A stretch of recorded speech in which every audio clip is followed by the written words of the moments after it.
బయట మాట్లాడుతూ ఉన్నారు. పర్యావరణ పరిరక్షణ అని పదే పదే నీతి కబుర్లు చెప్పి దాని మాటున అవినీతికి పాల్పడడం ఎంతవరకు సమంజసం చెప్పండి. పర్యావరణ పరిరక్షణ గురించే పదే పదే నీతి మాటలు చెబుతూ దాని మాటున అవినీతి పాల్పడడం ఎంతవరకు సమంజసమని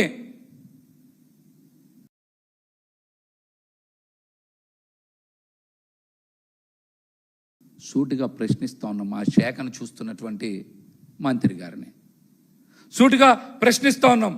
ఆ శాఖను చూస్తున్నటువంటి మంత్రి గారిని.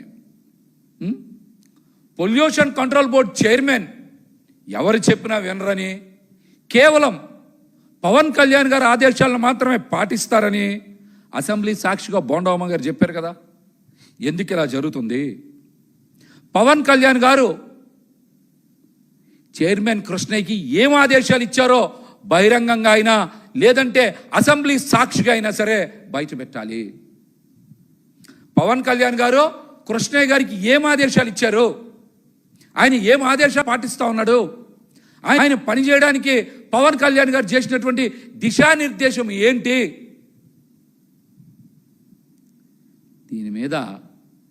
దీని మీద పవన్ కళ్యాణ్ గారు కానీ రాష్ట్ర ప్రభుత్వం కానీ ఖచ్చితంగా రాష్ట్ర ప్రజలకి బహిరంగంగా లేదంటే అసెంబ్లీ సాక్షిగా అయినా సమాధానం చెప్పాలి. బోండా ఉమ్మ గారు అడిగిన ప్రశ్నలకి పవన్ కళ్యాణ్ గారికి అంత కోపం వచ్చిందంటే ఆ కోపానికి గల కారణం ఏంటన్నది ప్రజలు కూడా లోతుగా ఆలోచన చేయాల్సిన అంశం ఇది. బోండా ఉమ్మ గారు అడిగిన ప్రశ్నలకి పవన్ కళ్యాణ్ గారికి అంత కోపం వచ్చిందంటే ఆ కోపానికి గల కారణం ఏంటి? ఈ అంశం మీద అందరూ కూడా లోతుగా ఆలోచన చెయ్యాలి. చైర్మన్ కృష్ణయ్య పదే పదే పెద్ద పెద్ద కంపెనీలను టార్గెట్ చేస్తారు, తనిఖీలు నిర్వహిస్తారు. ముఖ్యంగా ఫార్మా కంపెనీలు, సిమెంట్ కంపెనీలు, బడా కంపెనీలను బెదిరిస్తూ ఉన్నారని మార్కెట్లో చెప్పుకుంటా ఉన్నారు. చైర్మన్ కృష్ణయ్య తరపున ఒక బినామీ వ్యక్తి పనిచేస్తారు. ఆయన నెల్లూరులో కృష్ణయ్య గారికి ఇంటికి దగ్గరలోనే ఉంటారని తెలుగుదేశం జనసేన పార్టీ నాయకులే బయటకు వచ్చి మాట్లాడుతూ ఉన్నారు.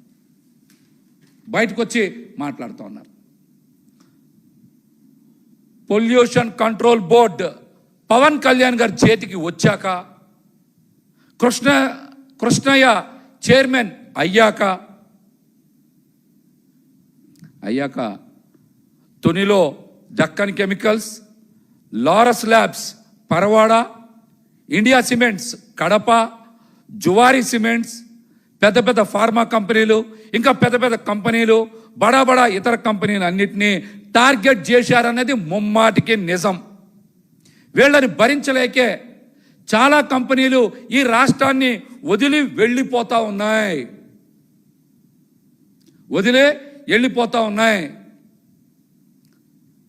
రాత్రిపూట గనక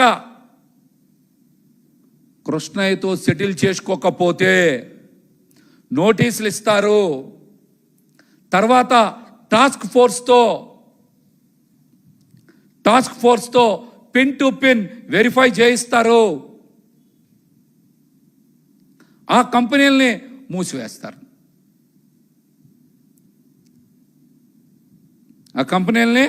మూసేస్తూ ఉంటారు. ఇది జరుగుతున్న వాస్తవం.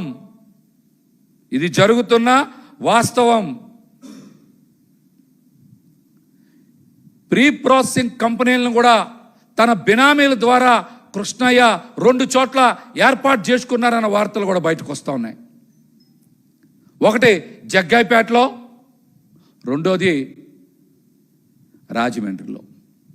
ఒకదానికి అనుమతులు వచ్చినాయి, ఇంకో దానికి ఇంకా అనుమతులు రాలేదు.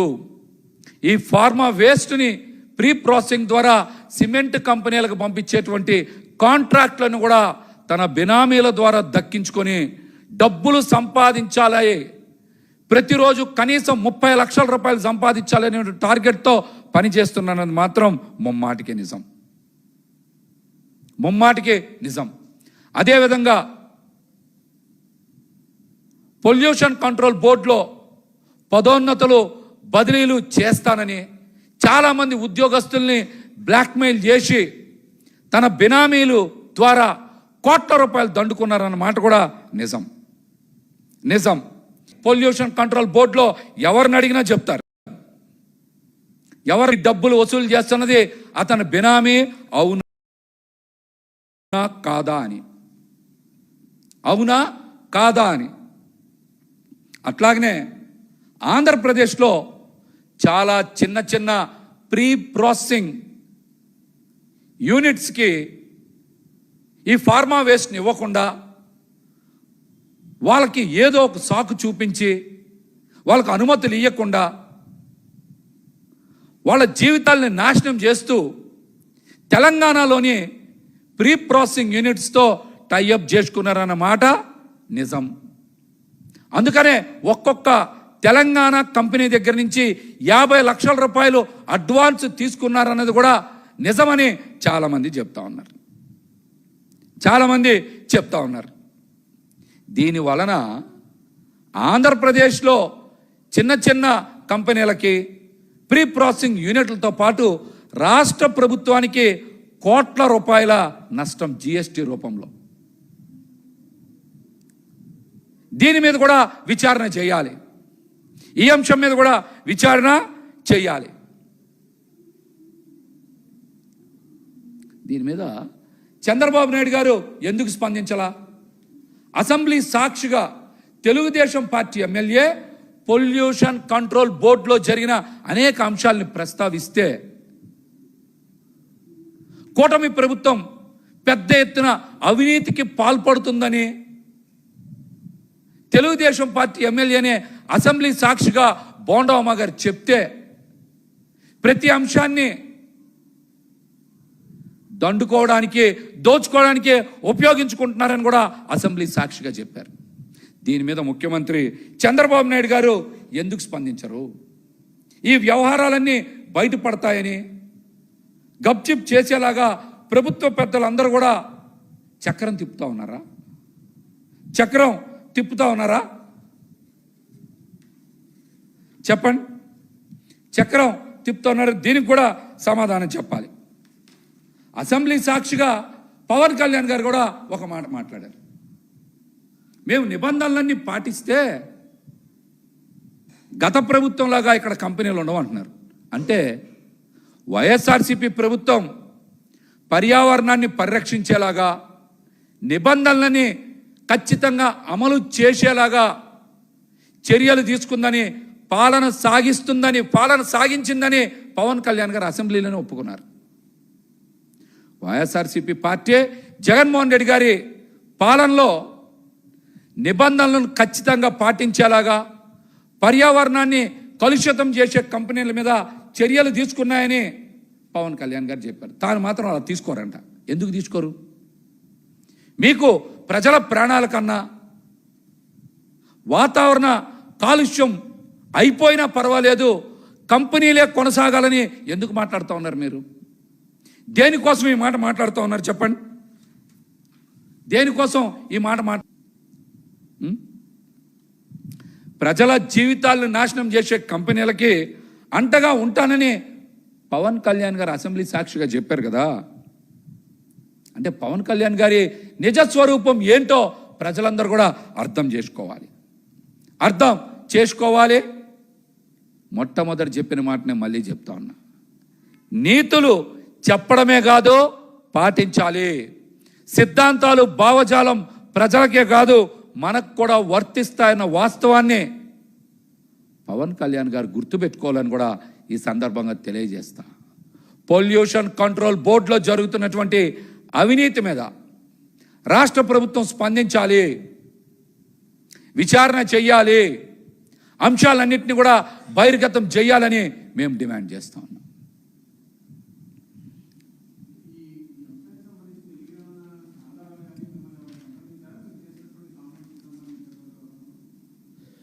ఖచ్చితంగా బోండవమ్మ గారు అసెంబ్లీ సాక్షిగా ఆయన పేపర్ తీసుకొని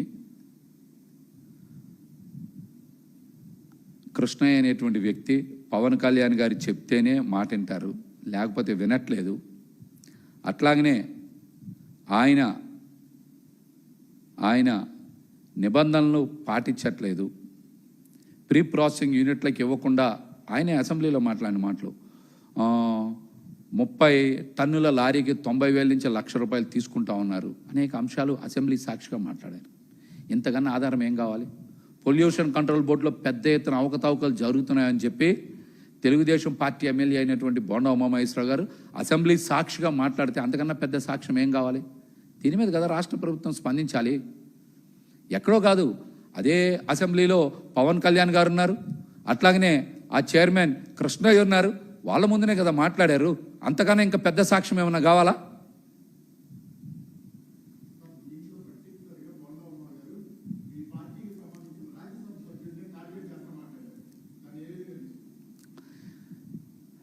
నిబంధనలు అందరికీ వర్తిస్తాయి. ఖచ్చితంగా ప్రజాహితం ముఖ్యమైనటువంటి అంశం మీదనే అందరం కూడా మాట్లాడుతూ ఉన్నాం. ప్రజలు అదేవిధంగా వాతావరణాన్ని కాపాడాల్సినటువంటి బాధ్యత పాలకులపై ఉంది. కాబట్టి ఖచ్చితంగా నిబంధనలకు అనుగుణంగా అందరూ ఉండాల్సిందే. ఏంటండి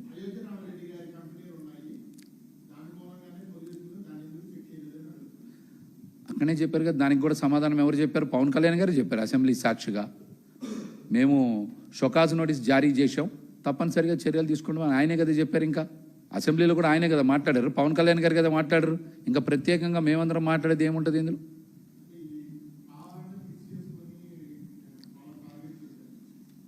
ఇప్పుడు ఏది చేసినా సరే రాష్ట్రంలో పాలన చేతకాక వైఎస్ఆర్సీపీని టార్గెట్ చేస్తూ ఉన్నారు. ఓ పక్క నుంచి దోచుకుంటా ఉన్నారు, ఇష్టానుసారం ప్రతి అంశాన్ని తీసుకొచ్చి వైఎస్ఆర్సీపీకి, జగన్మోహన్ రెడ్డి గారికి, పార్టీ నాయకులకి చుడతా ఉన్నారు.